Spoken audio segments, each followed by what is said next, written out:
খাবার খেতে বসে মাত্র 3টি কাজ করুন, আপনার ধন সম্পদ বাড়তেই থাকবে, বাড়তেই থাকবে। পৃথিবীর কেউ আপনার ধন সম্পদ কমাতে পারবে না। মানুষ আপনার সাথে শত্রুতা করেও আপনার ধন সম্পদ কমাতে পারবে না। ওয়ালিল্লাহি খাযাইনুস সামাওয়াতি ওয়াল আরদ, আল্লাহ পাক হচ্ছেন আসমান জমিনের যা কিছু আছে সব কিছুর মালিক। তিনি যদি কাউকে সম্পদ বাড়িয়ে দিতে চায়, পৃথিবীর কারো অধিকার নাই, কারো ক্ষমতা নাই তার সম্পদ কমিয়ে দেওয়া। 1 নাম্বার হচ্ছে, আপনি যখন খাবার খেতে বসবেন তখন আপনি দস্তরখানের মধ্যে খাবার খাবেন।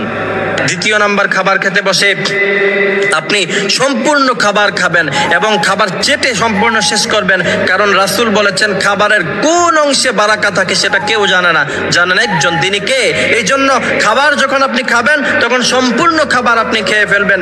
3 নাম্বার, আপনি খাবার খাওয়ার সময় আল্লাহর নাম বিসমিল্লাহি ওয়া আলা বারাকাতিল্লাহ এই দোয়াটি পড়ে তারপর আপনি খাবার খাবেন। এই 3টি টিপস যদি আপনি প্রতিদিন